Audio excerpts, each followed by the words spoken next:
આ દારૂ જુગાર અને ડ્રગ્સના અડ્ડાઓનું લિસ્ટ બનાસકાંઠાના પોલીસ વડાએ અચૂક જોવું જોઈએ, કેમ કે તેમના વિસ્તારમાં ચાલતા આ ધંધા છે તેનું કોંગ્રેસે લિસ્ટ ઉજાગર કર્યું છે. કોણ છે આ બુટલેગરોને, ક્યાં ધંધા ચલાવી રહ્યા છે તે મુદ્દે વાત કરવી છે. વૈષ્ણવજન તો તેને કહીએ જે પીડ પરાઈ જાનાને રે.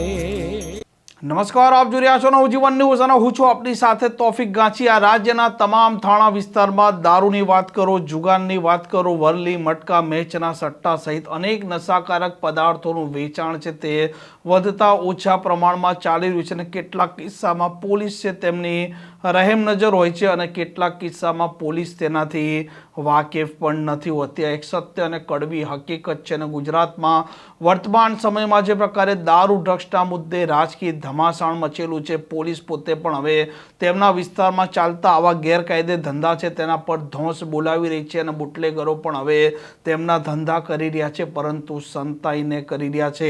બનાસકાંઠામાં જે પ્રકારે દારૂ ડ્રગ્સના અને આ જુગારના ધંધા ચાલી રહ્યા છે તેનું લિસ્ટ કોંગ્રેસે ઉજાગર કર્યું છે અને બનાસકાંઠાની પોલીસ છે તેની કામગીરીના સામે જ સવાલો હવે ઉપસ્થિત થયા છે, કેમ કે વાવ થરાદમાં જે પ્રકારે કોંગ્રેસના ધારાસભ્ય જિગ્નેશ મેવાણીએ આક્રમકતા દાખવી અને ત્યાં ચાલતા ગેરકાયદે ધંધાના મામલે પોલીસ વડાની કચેરીના બહાર જ તેમણે હોબાળો મચાવ્યો, આક્રમકતા દાખવી અને ત્યાર પછી ગૃહમંત્રી હર્ષ સંઘવી પણ આ મામલે વળતો પ્રહાર કરે છે અને ડીજીપી વિકાસ સહાય પણ જિગ્નેશ મેવાણીનું નામ લીધા વિના નિવેદન આપે છે. અને હવે કોંગ્રેસે પાલનપુરમાં દેશી દારૂ, વિદેશી દારૂ, જુગારના જે ધંધા ચાલી રહ્યા છે, ડ્રગ્સના ધંધા ચાલી રહ્યા છે તેનું લિસ્ટ ઉજાગર કર્યું છે. ગુજરાતના તમામ જિલ્લાઓમાં શહેરી, ગ્રામ્ય વિસ્તાર, આ તમામ જિલ્લાઓમાં જે પ્રકારે ડ્રગ્સ, દારૂ, કૂટણખાના આના બેફામપણે વેપલાને રોકવા માટે કોંગ્રેસ પક્ષ દ્વારા સે નો ટુ ડ્રગ્સ નામનું નશા મુક્ત ગુજરાત અભિયાન ચાલુ કરવામાં આવ્યું, જેના અંતર્ગત 9909098365 નંબર આ વોટ્સઅપ નંબર દ્વારા ગુજરાતના તમામ નાગરિકો પાસેથી, લોકો પાસેથી કયા જિલ્લામાં, કઈ શેરીમાં, કયા ગામડામાં, કયા ચાર રસ્તા પર ડ્રગ્સ, દારૂ કે અન્ય નશાકારક દ્રવ્યોનું વેચાણ થાય છે એની વિગત આપવાની અપીલ કરવામાં આવી હતી. જાહેર નંબર મૂકવામાં આવ્યો હતો. જે પ્રકારની વિગતો અત્યારે સામે આવે છે એમાં ભ્રષ્ટાચારનું એપી સેન્ટર એ ગૃહ વિભાગ, બુટલેગરો, પેડલરો અને કૂટણખાના ચલાવનારા લોકોને રોકવામાં સદંતર નિષ્ફળ નીવડ્યું છે. ગુજરાત પ્રદેશ કોંગ્રેસ સમિતિના કાર્યકારી અધ્યક્ષ અને વડગામના ધારાસભ્ય જિગ્નેશભાઈ મેવાણી અને સમગ્ર ગુજરાત કોંગ્રેસની ટીમે ગુજરાતમાં અલગ અલગ જગ્યાએ ચાલતા ડ્રગ્સ અને દારૂના અડ્ડાઓ વિશેની વિગતો જાણવા માટે ઘણી બધી જગ્યાએ લોકોનો સંપર્ક કર્યો. એમાંથી એક શિવપુરની વિગત આપણી સામે આવી હતી. એ વસ્તુને આગળ વધારતા ગુજરાતના આ નંબર પર, વોટ્સઅપ નંબર પર જે વિગત અત્યારે આવી છે અને આવતીકાલે ગુજરાતના માનનીય મુખ્યમંત્રી શ્રી બનાસકાંઠાના પાલનપુર વિસ્તારમાં જઈ રહ્યા છે, પ્રવાસે કાર્યક્રમમાં જઈ રહ્યા છે, ત્યારે ત્યાંની જનતાએ જે એમનો ગુસ્સો છે, જે એમનો આક્રોશ છે, જે એમની લાગણી અને માગણી છે કે ગુજરાતમાં બનાસકાંઠા, પાલનપુર વિસ્તાર અમારો નશા મુક્ત થવો જોઈએ, ડ્રગ્સ મુક્ત થવો જોઈએ, એની વિગતો સાથે એ રજૂઆત અમારા વોટ્સઅપ નંબર પર તમામ વિગતો સાથે મૂકવામાં આવી છે. જ્યારે આવતીકાલે ગૃહમંત્રી શ્રી અને મુખ્યમંત્રી શ્રી આ વિસ્તારની મુલાકાત કરતા હોય ત્યારે કોંગ્રેસ પક્ષ વતી અમે માંગ કરીએ છીએ કે આ અલગ અલગ જગ્યાએ થતા ડ્રગ્સ અને દારૂના અડ્ડાઓને કાયમી રીતે બંધ કરવામાં આવે. કાલે મુલાકાત કરવા જશે એટલે સ્વાભાવિક છે ત્યાં અડ્ડાઓ બંધ કરવાની પ્રવૃત્તિ થશે, પણ એ કાયમી બંધ કરવામાં આવે એવી કોંગ્રેસ પક્ષ માંગ કરે છે. ગુજરાતમાં માત્ર ખાલી બોલિવૂડના બી ગ્રેડના પિક્ચરોમાં ડાયલોગ બોલાતા હોય એમ ચમરબંધીને છોડવામાં નહીં આવે.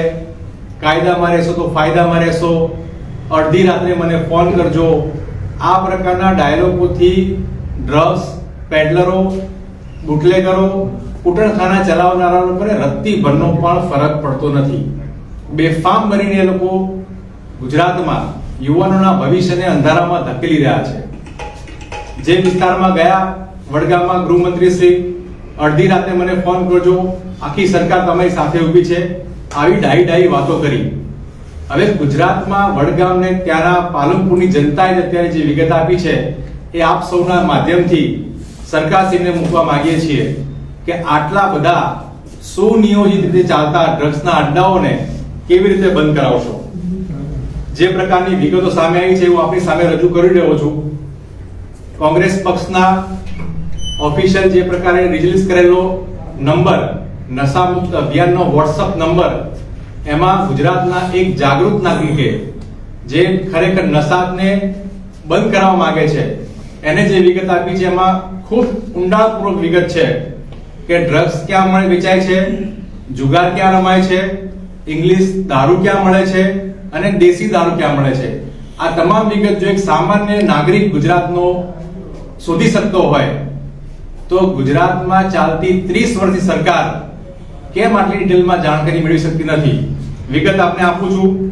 ડ્રગ્સના વેચાણ, આ ગાંજો ક્યાં ક્યાં મળે છે? પાલનપુરમાં, કીર્તિસ્તંભમાં મિથુન દાદા, ખારાવાસમાં અજહરભાઈ, ગુલાબભાઈ પુતળા પાસે વિકી માળી, વીરભાઈ ગેટ આગળ, એરોમા સર્કલ આગળ ગુડ્ડુ સિંહા, માન સરોવર ફાટક નીચે છાલિયા સાલાર તેમજ તેનો ભાઈ, અમીર રોડ આગળ અરવિંદભાઈ, સાત સંચા આગળ ઇરશાદભાઈ, બાદલપુર આગળ અકરમ. જુગાર ક્યાં ક્યાં રમાય છે? રેલવે સ્ટેશન આગળ કીર્તિમાળી, એરોમા સર્કલ આગળ રિજવાન દાદા, ઢુંડિયાવાડી પોલીસ ચોકી પાસે ભરતભાઈ, મફતપુરા આગળ ધીરિયો રમેશ. ઇંગ્લિશ દારૂ પણ ક્યાં મળે છે એની પણ વિગત આ નાગરિકે આપી છે આપણને. રવિ માળી, શૈલેષ મોચી, બબુલુ ઠાકોર, ચકો ઠાકોર, છલિયો સલાડ, દીપક ઠાકોર, આ બધા લોકો હોમ ડિલિવરી સુધીની સુવિધાઓ આપી રહ્યા છે. દેશી દારૂના અડ્ડા પાલનપુરમાં કઈ કઈ જગ્યાએ ચાલે છે એની વિગત આપી છે. Delhi gate, Amir road, Gobari road, Bhilvas, Shaktinagar, Mansarovar, railway station, મસ્જિદ પાસે, અશોક સોસાયટી, જનતાનગર, ઢુંડિયાવાડી, મફતપુરા, જનતાનગર અને ચામુંડાવાસ. આટલી ડિટેલમાં એક સામાન્ય નાગરિક જો વિગત આપી શકતો હોય કે કઈ જગ્યાએ જુગાર ચાલી રહ્યો છે, કઈ જગ્યાએ ડ્રગ્સ વેચાઈ રહ્યો છે, કઈ જગ્યાએ ઇંગ્લિશ દારૂ હોમ ડિલિવરી થઈ રહી છે, તો ભ્રષ્ટાચારનું ગૃહ વિભાગ કેમ અત્યાર સુધીમાં આ પ્રકારની કામગીરી કરી શક્યું નથી. આવતીકાલે જ્યારે મુખ્યમંત્રી શ્રી વિસ્તારમાં જઈ રહ્યા છે ત્યારે આપના માધ્યમથી માંગ કરીએ છીએ કે આ લિસ્ટને સંપૂર્ણપણે ચકાસણી કર્યા પછી પાલનપુરમાં એક ટીપું પણ દારૂ ન મળે એ પ્રકારની કાયમી આ વસ્તુને બધીને નાથવાની કામગીરી કરવામાં આવે તો જ ગુજરાત આ વ્યસન મુક્ત ગુજરાત બની શકશે.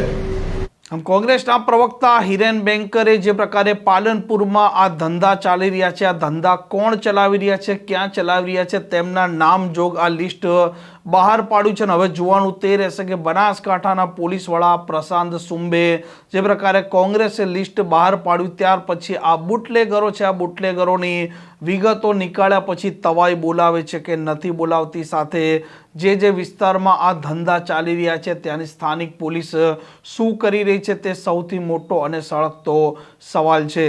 આ પ્રકારના સમાચાર માટે નવજીવન ન્યૂઝ ડે ચેનલ સાથે જોડાયેલા રહો. નમસ્કાર.